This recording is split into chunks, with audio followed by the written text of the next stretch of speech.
What if I told you that the most dangerous person in your business or even your professional personal life isn't your competitor? It's actually the person who never challenges the way you think, the person that always agrees with you. We tend to try to avoid conflict, but avoiding this initial clash of different perspectives or experiences is the exact friction that you need for transformation to gain that competitive edge.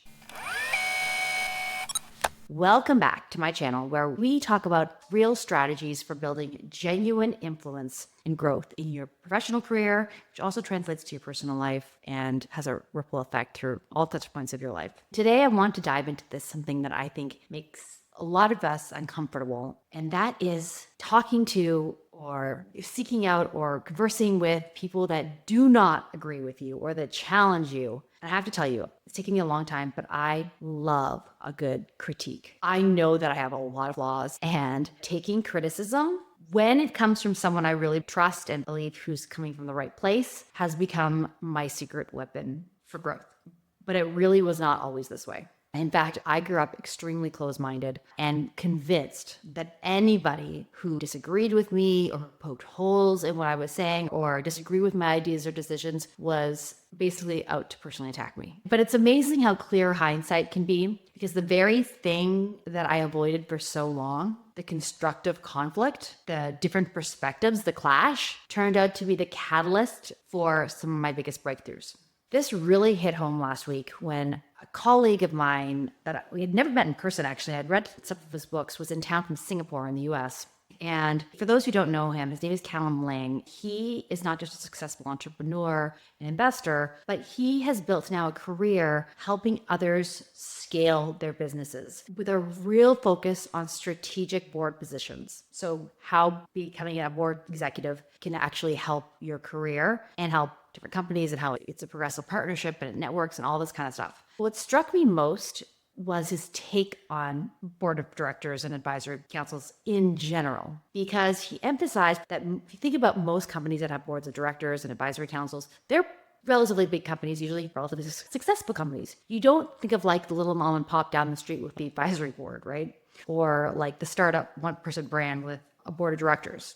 But he emphasized the importance of that being the time when you need the most to help you get big, to help you get there. And if you think about it, that's people with all different experiences, different perspectives, different skills that may have different goals than you as well, who collectively can analyze and solve problems. So they're not just yes people that are going to mirror your thinking, but actually having a group of trusted advisors to challenge it. And it got me thinking, gosh, maybe what if we do start doing that, putting together advisory boards and boards of directors with people that we trust with different perspectives to help us grow to that level. This was playing in my head. And this happens every day, all the time, but it came in a different form this morning. And that's why I wanted to do a video on it, because I have some friends that we constantly ask each other these question of the week, question of the day. And this morning, the question was why? And I said to my girlfriend, what do you mean why? Like, why what? Why? Like in general? Are you being philosophical? And she said, yeah, just why? Why do you do the things you do? Why do you make the choices you do? And I answered, it's short-term versus long-term thinking. Like in certain times, you're short-term, you're struck by wanting to feel a certain way in a certain moment. And other times you see the longer picture. Even as much as most people like to think we're long-term thinkers, we're mostly driven by short-term. The world is set up for short-term wins. And then I posed the question to another friend, because he's a very different kind of thinker. And I thought that would be interesting to see what he thinks. So he answers the question, and he answers it completely differently, almost so much that it was like not the same question. He offered like this broad philosophical view of human behavior, focusing less on like concrete goals like short-term versus long-term, and more on understanding the nature of choice and purpose itself. So not to get all philosophical on you, but the point is that initially I felt this like uncomfortability, this clash. Like, did he answer the same question as I answered? Did I misunderstand the question? Did he misunderstand the question? But then came the thought of the advisory board and this idea of perspectives revealing something that neither of us saw individually. Like the collective sum is greater than each, individual. And this is what I'm going to call the Iron Sharpens Iron Approach. And it's absolutely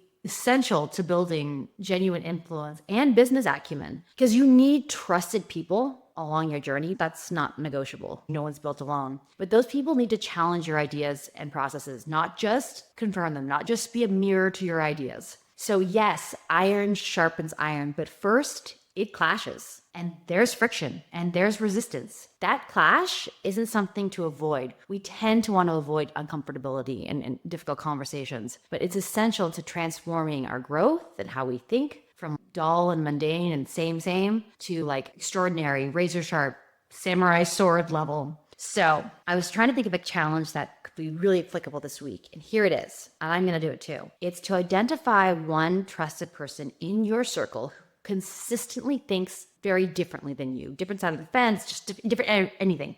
Bring them a current challenge you're dealing with. Business, professional, personal. But rather than ask for a solution, tell them what you think the solution is and ask them to poke holes in it. Yes, so you're asking for criticism. And then force yourself to listen fully before defending. Listen and let it absorb. And feel that resistance, feel that growth happening. Then combine the strengths of both perspectives into something of a stronger solution than you initially had alone.